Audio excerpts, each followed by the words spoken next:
We are the heroes of our time. Hi, this is Måns Zelmerlöw. You're inside the Sound Museum.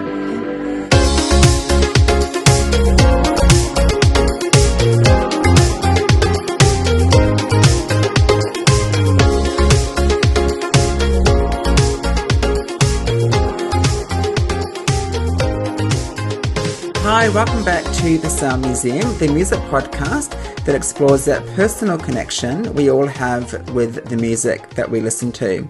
Firstly, a massive thank you to all the Gina G fans last week. It was great to revisit that throwback interview with Gina from 2011, and I'm really pleased that everyone enjoyed the podcast and enjoyed all those throwback moments on social media, all the old photos and the video footage. Thank you so much for your support. Now, we are currently in Eurovision week, and I'm getting really excited because we are just days away from the semi-finals and, of course, the grand final this weekend live from Liverpool in the UK. And we continue with the Eurovision theme for this episode of the Sound Museum. We revisit my 2016 interview with the 2015 winner of Eurovision, Måns Zelmerlöw. Måns, of course, won for Sweden with the amazing track Hereos, which was a huge hit all over Europe and even cracked the Australian top 20.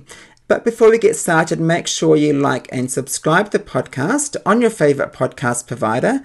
That way you won't miss any future episodes. Now, if you're using Apple Podcasts, make sure you leave me a lovely review. And on Spotify, you can also leave a star rating as well. So firstly, a bit of history with this interview. I first interviewed Måns actually back in December 2015. We did a phone interview to promote his album Perfectly Damaged and of course reflect his win on Eurovision with Hereos.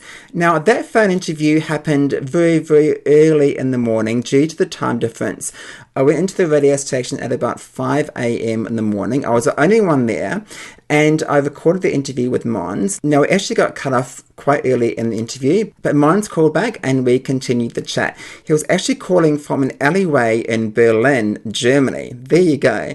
That's the life of a pop star on the road. So over the Christmas and New Year break, I realised that Måns was coming down under to Australia to attend the Australian Open, and I was secretly hoping for an in-studio chat with Måns when he was in Melbourne. So that began laying down foundations for the interview by contacting his label, Warner Music, and also Todd Woodbridge from the Australian Open. After many emails back and forth, we finally secured that interview time with Måns, and he came into the studio and we had such an amazing chat. He's such a lovely guy, so friendly, so accommodating. He spent nearly an hour in the studio recording the interview with me and recording various station IDs and various footage for the radio station. And afterwards, he spent so much time taking photographs with all the staff. And that day, there was quite a few people milling around the studio, which is very unheard of. So let's go back to January 2016 for my full interview with Måns Zelmerlöw. So welcome to the studios because you're a big tennis fan. I'm a huge tennis fan, always been, always wanted to become a tennis pro. So you've been here a few times to Melbourne. Yeah, I was here last year as well. Then only for the tennis, but now I get to do like a small promo tour as well. I performed 2 days ago on Rod Laver Arena. I saw a bit on Twitter actually because I was out on Monday night. I said, okay, I'm going to record the tennis so I can watch your performance. But it wasn't on. It must be on like a digital channel or something. So I didn't actually see the whole thing, but I saw a bit of it. But I think it will be available online though. Yeah, what's it like performing, I guess, instead of watching the tennis? You're actually there on the court performing. It was completely crazy. Just walking onto Rod Laver court and that's probably as close as I'll ever get to becoming a tennis pro, which I've always dreamt about. And it was completely mesmerizing. And yeah, I want to do it again. I was going to say, because when you were younger, you wanted to be a tennis player, didn't you? So, I practiced like six times a week and really thought I would. would become something. But when I was like 17, I kind of realized that my friends who didn't practice at all, they still beat me. So that was probably never going to happen. Yeah. And your parents actually wanted you to do piano lessons, but you hated doing piano lessons. I did. They put me in. Why did they piano. do that? No, but they put me in piano lessons because they'd always regretted that they didn't learn any instruments themselves. So they put me in piano lessons. I hated it. We were only like rehearsing scales and I wanted to be able to play like songs. Yeah. So that the 1, 2. Yeah. So I quit after like 3 or 4 lessons, and then I started playing the guitar instead, which was so much easier because you had to learn like 3 chords, and then you could play an entire Yellow Submarine song. So when you were going through high school and growing up and stuff, what were your influences, I guess, music-wise? What were you listening to? I had posters all over my childhood room with Michael Jackson, Elton John, and Bryan Adams. Those were my 3. Bryan Adams, because he was here last year for the AFL Grand Final. Anyway, he just rocks it live. He's an amazing live performer. He's so good, and I saw him when I was younger. Have you met him? I've never met him, no. Okay, but both me and my band have him as our hero. So we really want to go see him at some point.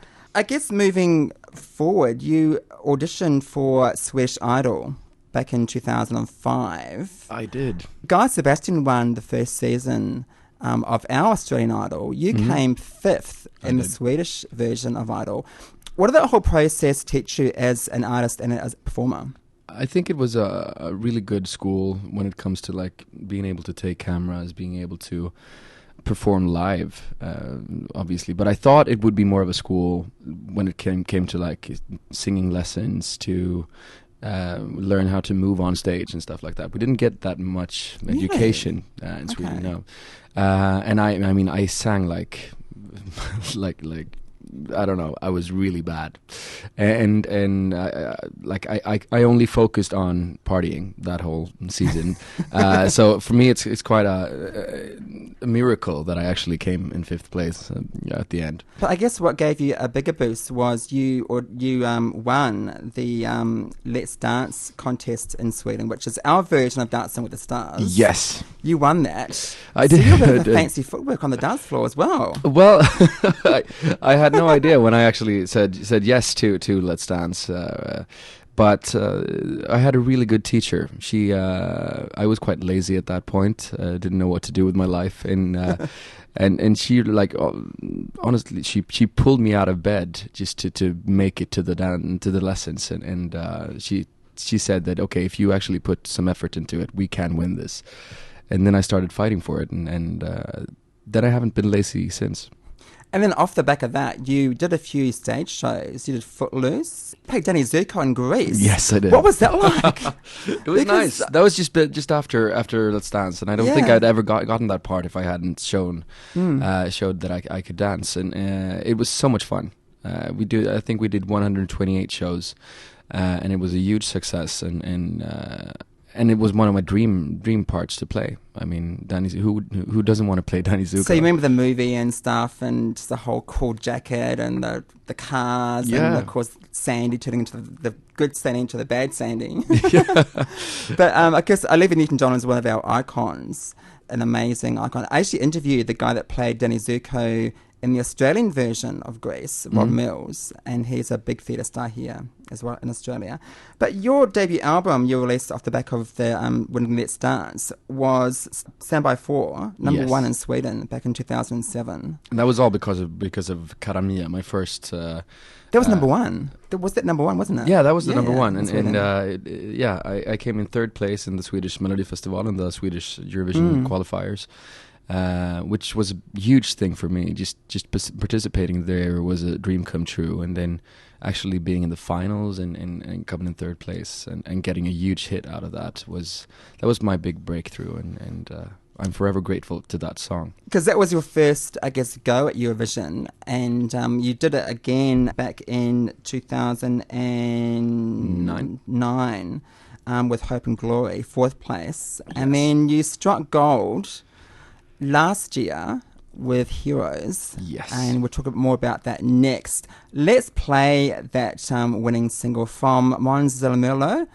I'm gonna say eventually right for the interview. No, it's not. It's not a very international name. I know. But this is Heroes More Than Mine's next. We are the heroes of our time.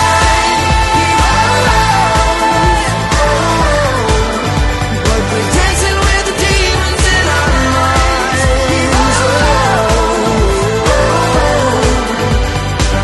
We are the heroes of our time. But we're dancing with the demons in our minds.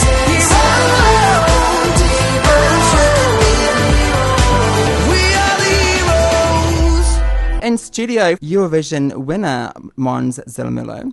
Now, we just heard the track Heroes, and I guess there's quite a process for Sweden auditioning for Eurovision. And I think what I love about Sweden is that you guys take it so seriously. We do, yeah. And it's great because it's not like, okay, let's just pick, yeah, you'll do, and go for it. There's a really big process to get through to getting through. It is. We have You like know. 6 shows. Yeah.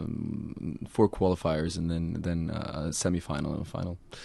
And it's a huge thing. I think it's 3 million out of our 9 million people watching, and like all the songs who make it to the final become huge hits in Sweden. And so I think it's a very good thing, because when you come to Eurovision, you've already gone through that process. You already know that you have a good song, you have a good performance, and you need that. You need something that stands out already in Sweden in order to come to Eurovision. What made Heroes, the song, stand out for you when you first heard it? I had been writing, like, I think I wrote 10 songs for Melody Festival in that year, and I had decided on one of those. I came to my record company and said, guys, this is it. This is the song. And they said, yeah, that's good, but listen to this. And they played me Heroes, and I was like, oh yeah, there it is, unfortunately, since I hadn't written it. But I knew I could do something good on stage with that, and then we started creating the performance and realized that, okay, this could actually be, if this works, this could be really cool. You mentioned before you didn't write it, obviously, but I mean, good song's a good song, right? Yeah, Doesn't matter if and you- that was yeah. like, I had to like, what do you say, bury my my pride and just and just realize that this It's is a good song, I'm going to go for it, and you won. and I really felt that it had a message that I wanted to stand up for and wanted to sing on stage. Going through trying to get through the performance part of it and practicing the performance, because it's quite visual with the whole backdrop and the screens and the timing and everything. Must have been months of rehearsal to get to that point. Yeah, we used something called 3D mapping or projection mapping, which I really had to like move my arm at the exact same speed every time. I had to stand on the exact same position and snap at the right bar, and yeah, it took a couple of months of practicing, but I like challenging myself, and I thought that we did something really special. And when we had a chat on the phone last year, we talked about the concept of the video, because you're quite involved with that.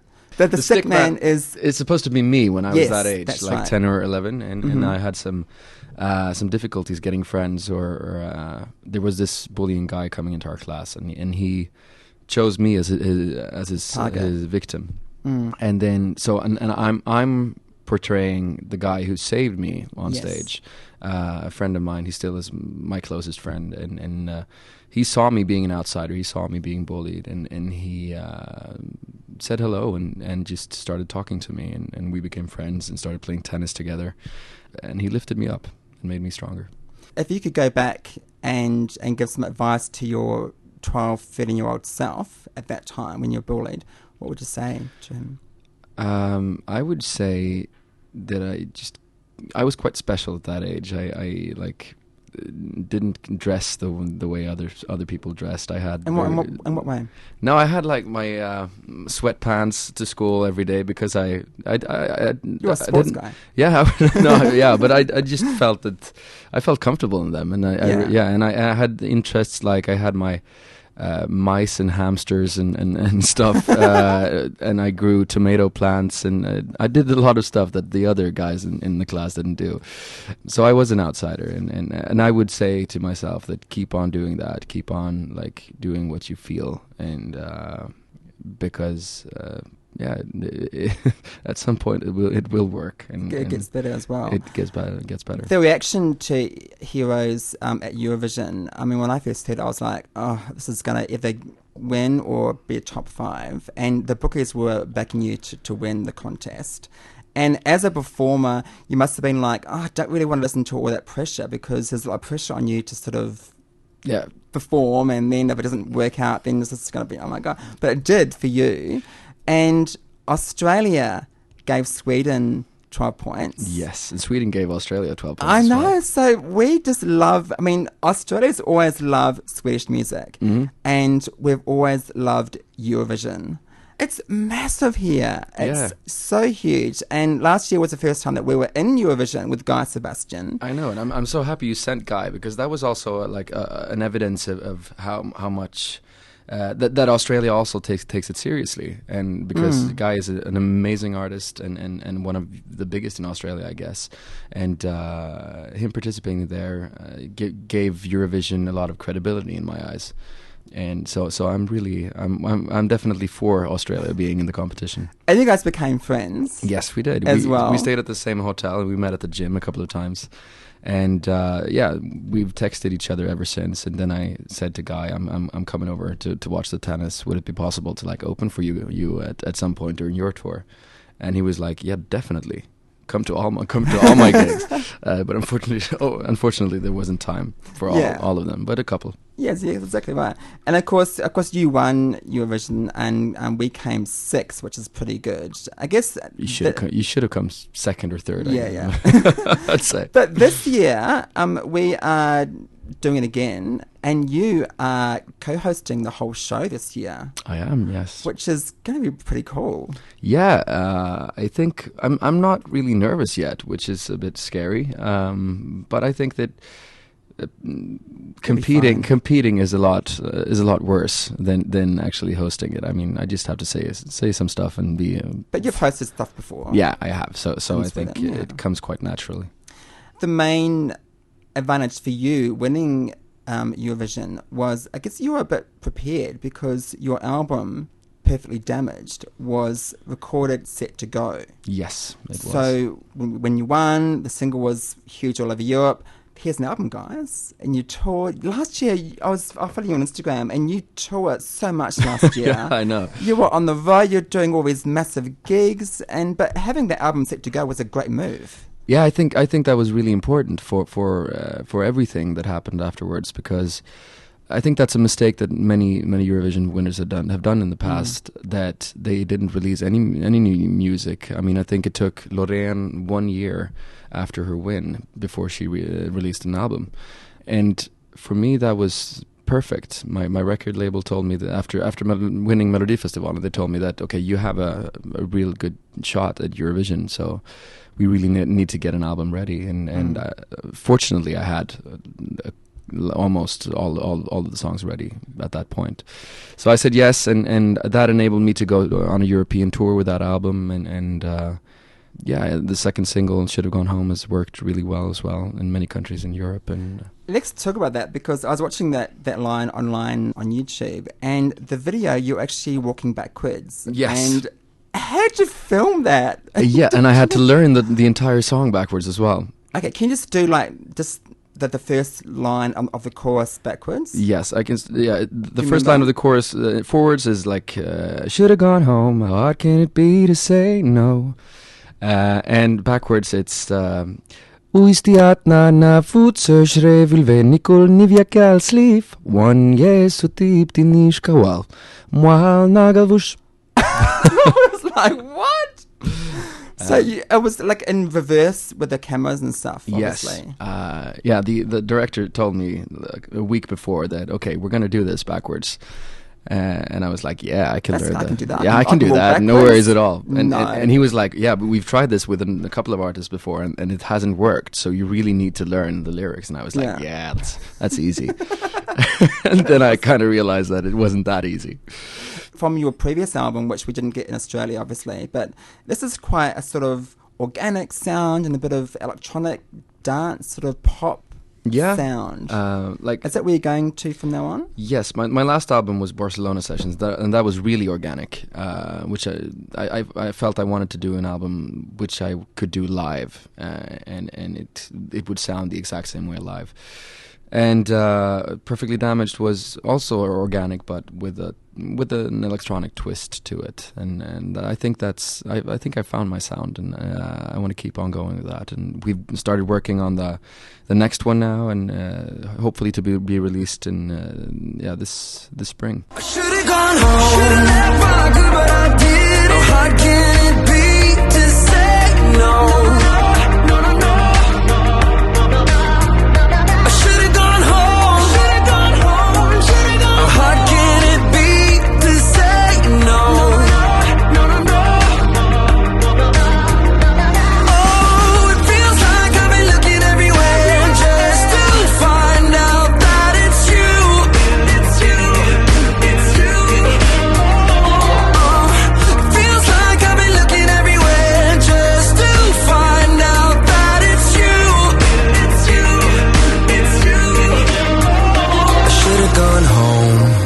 Your gay and lesbian fans, we have to talk about that because you have performed in gay gigs and pride gigs all over Europe and Sweden. Yes, I have. I mean, I think the gay community actually were the first to embrace me as an artist, and I started with doing like the gay gala in Sweden already in 2006, I think. And I have hosted that as well, and done a lot of like the Stockholm Pride stuff, and so I owe them a lot. We talked about on the phone last year, you were on a wrecking ball. Yes. Naked on a wrecking ball. Yes. And I saw footage of you doing In the Navy by the Village People in some weird suit. Yes. What was that from? No, that was from I hosted the gay gala, and it's one of the most fun stuff I've ever done, actually, because I got to be funny and I got to do all these really fun stuff, like being naked on totally naked on a Take us wrecking. through that. So was there like a sock, or was it? No, that's the thing, because I really wanted to be completely naked, and there was this, like, what do you call it, like a chain. The chain. It hurt like hell sitting on that, because I had to like push it in between the wrecking ball and the chain tuck in is order. like a sort of like a drag queen tuck. Yes, it wasn't very comfortable, but it was fun though. And was it take much rehearsal doing that?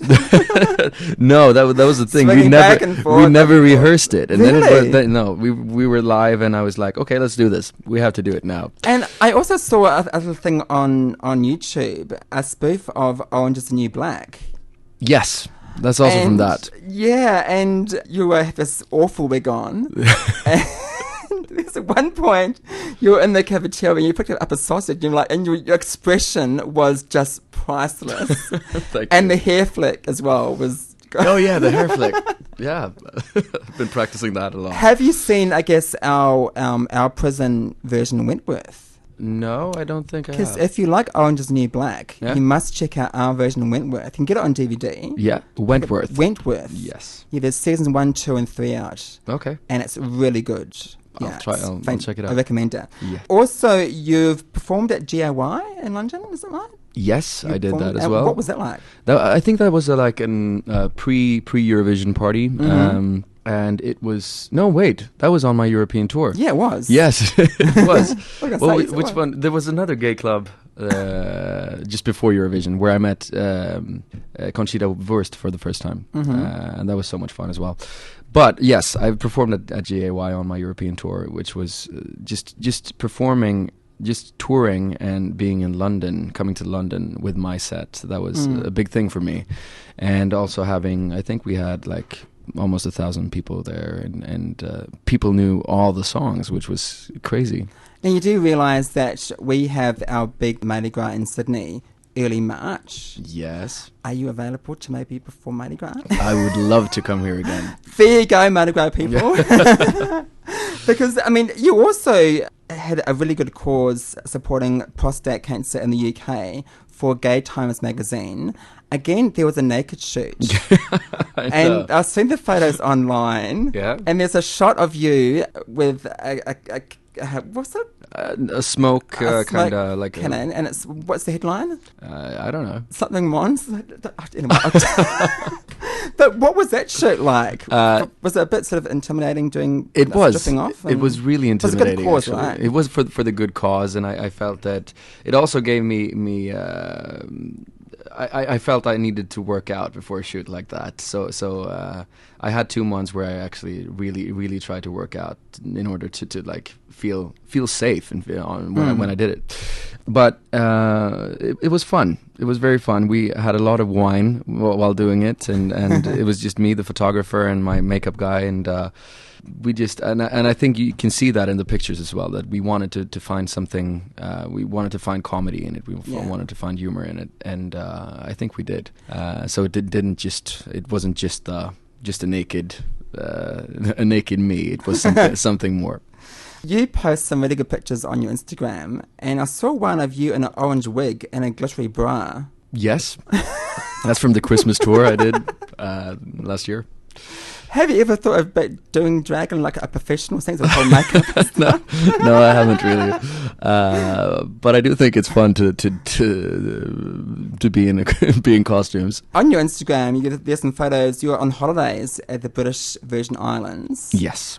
Very nice weather. Oh my God, gorgeous. Yeah, but it's almost as good Relaxing. here, though it's raining today. Yeah, it's raining today, but you know, it sucks here. You're in Melbourne for the Australian Open. Yes. And it's just started this week. And we have, of course, our big players. Leighton Hewitt he's retiring at the end of this season. Yep. And I guess... Did he win yesterday? I think he did. He did? He won. Great. Yeah, our photographer's nodding ahead. Yeah. Yes, I didn't want to watch it. But our bad boy of tennis, Nick Hereos. Yes. Yeah, what do you think of him? I would say, well, he's a very good tennis player, but I can kind of see why I've heard so much negative stuff about him from Australians.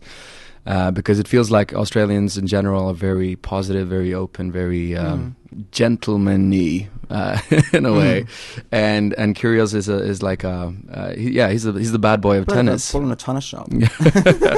And he I think he screamed at the ball boys in his first game, and I mean. Yeah, he should focus on tennis instead. He's very young though, so I guess trying to cope with all the attention and and doing a good job on the court, and it must be quite hard for him to try and get that balance, right? Yeah, it probably is. And I mean, we have Zlatan in Sweden, the football player, Zlatan Ibrahimovic, and he's kind of the same thing. He's also a bad boy, but he's just this amazing football player, so we kind of forgive him for it. Have you met most other tennis players like Federer and Nadal? I have. I'm really good friends with Jonas Bjorkman, and we have this foundation together. We have a lot of schools in Africa, which we finance. Let's talk about that. So your charity work. Yeah, our charity is called Zelmerlöw and Björkman Foundation, and we now have 3 schools in South Africa, 1 in Kenya, and we're building one in Ethiopia as well during this year. And it's been we've had it for 3 years now, and we do all these tennis events and to raise money for them. And it's been going really well, and we try to come down as often as possible. I mean, our schools in South Africa are in the most HIV-infected area of Southern Africa, and it's just amazing to come down there and meet the kids at our schools. I mean, despite the conditions they live in, despite many of them living with HIV, many of them being really, really poor, and still they have so much hope, and spread so much joy, and believe, have so much belief in the future. It's amazing you're doing that. Yeah, it's been great. And so I know Jonas from that. When was the question again? That was pretty much it. But Okay. you're also in Australia. And via him, I've met Federer and Djokovic and all of them. All the big names. Yes. You're also here in Australia to do a few gigs, not in Melbourne though, unfortunately. Unfortunately but, not. No. You're supporting Guy Sebastian on, I think, the date in the Gold Coast in Jupiter's next Monday. Sunday in Grafton, Gold Coast Monday. Yeah. And then we're doing a spontaneous gig on Magnetic Island on Tuesday, on Australia Day. Oh, cool. And then we're back here on Thursday again. You must be a bit excited and a bit nervous performing for a whole new audience. It is, but it's so much fun. It's like yes, and it was the same thing on the European tour. I've always, like, when I perform in Sweden, it's like the Swedes know 3 songs. They know Cara Mia, they know Hope and Glory, and now they know Heroes. And that's all they wait for. But when I did the European tour, the fans were actually fans in a whole another aspect of it, because they knew every song from every album I've ever released. Wow. And it was so much fun to not only focus on those 3 songs, but to, like, they could sing along to an album track that was called Hearts Collide, and they knew every word. It was amazing. Also, I'd say on the new album, there's a track called The Core of You, Yes. which is co-written by an Aussie, Yes. Tanya Doko, Yeah. from Bachelor Girl. Have you heard her old stuff? I have. Bachelor Girl, Buses and Trains. Yes, Buses and Trains. She's an amazing vocalist to sing. Yeah, I know. She's living in Sweden now with her partner and her boy. Yeah, she's great. And with the new album, what's happening with the new album? Are we getting it this year, hopefully? Yes, this year, and I think we have most of the songs ready. We just have to finalize them, and but I'm really pleased with it so far, and I think that we found something special in each song, and the sound feels very me. So I'm very much looking forward to releasing it. So it's in the same vein as, I guess, Perfectly Damaged? Yes, it would be. Fantastic. Any collaborations? Can yeah, maybe we're give us an actually exclusive? I don't know. I think there will be at least two collaborations. One with an American artist, a male artist, and hopefully one with a female artist as well. But I can't say. Of course, yet. all say that. It's good. And finally, but can you call Kylie for me and ask if she wants to do it? The thing is, I've actually interviewed Kylie last year, so I could get a message to her. Perfect. I could probably do that. That would be great. Finally, your dog Missy. Yes. He's always on your Instagram. Yes, he is. And the fans love Missy as well. I know, he has his own account. Even. He's 3 years old now. He's a Labrador. He's the best. And I that's the one thing I've been missing back home. Like, I think I had 300 travel days last year, and just being away from him so much really hurts. So I'm hoping that 2016 is a better year as a dog owner for me. So there's no one special in your life at the moment? Nope. So he's single, people? I am. My special guest this morning has been Måns Zelmerlöw. Your album is out online called Perfectly Damaged, featuring the tracks Heroes, and of course the last single, Should Have Gone Home. A new album is expected this year from Måns. Thank you so much for coming in this morning. Thank you for having me. And it's been great to chat to you finally. I suppose on the phone, and so it's good having you in person in the studios. Enjoy the tennis. Thank you so much. Enjoy the lovely Melbourne, well, not today weather, but it's quite nice with some Melbourne's rain a great as well. city, right? It is. I mean, I completely understand that it's supposed to be the most livable city on earth. I just love strolling around the streets here, and people are so nice, and everything is. Yeah, I want to live here. Most people would say when they come here for a bit, they don't want to leave. No. It's just like they want to come back. I know. And the same for me. So do you have any local haunts you always go to, like cafes and restaurants you're sort of in Melbourne? Well, the R.M. Williams store on Collins Street. Right. And what else do I do? Yeah, South Bank. I think South Bank is great. And we're going to South Yarra tonight. Yes. If you want some good Italian food, there's Lygon Street. Mm-hmm.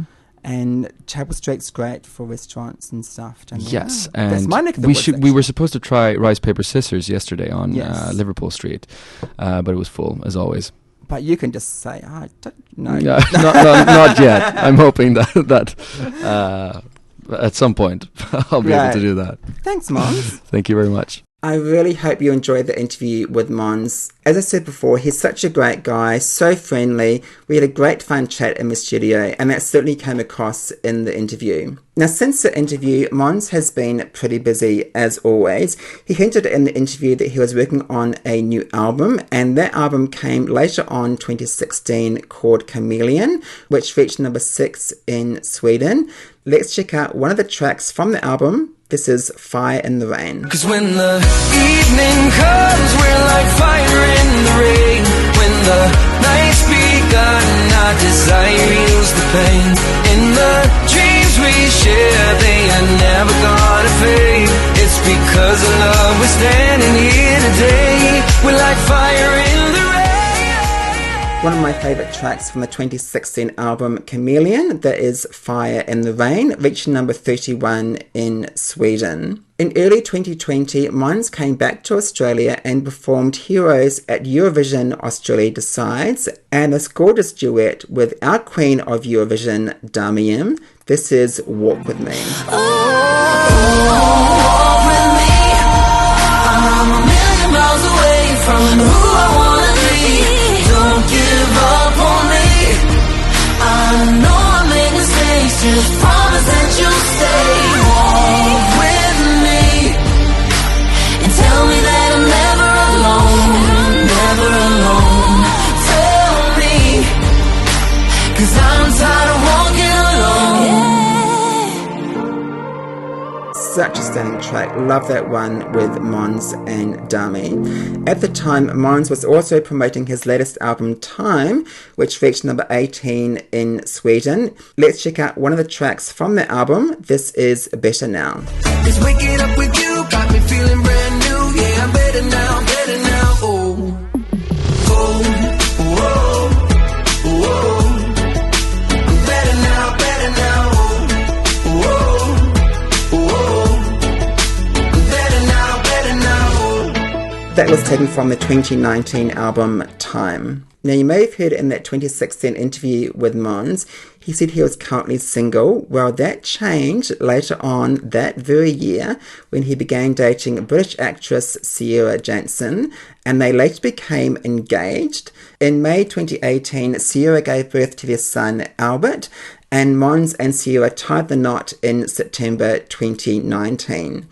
Just last year in August, Måns announced on his Instagram page the birth of his second son, Ossian. Ciara and Måns currently live in Surrey, just outside London, and Måns has also launched his own wine collection. There you go, following in the footsteps of our very own Kylie Minogue. Well, I really hope you enjoyed this week's episode of The Sound Museum, my 2016 interview with Eurovision winner Måns Zelmerlöw. You can check out more information on my social media, Facebook, Twitter, Instagram and TikTok.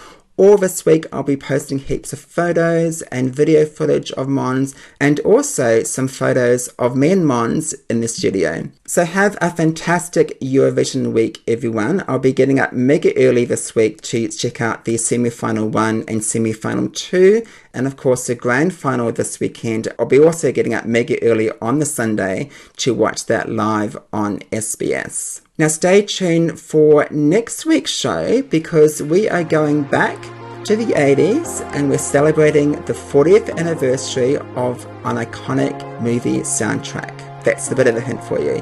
But until then, have a great week, enjoy Eurovision, and I will see you really soon.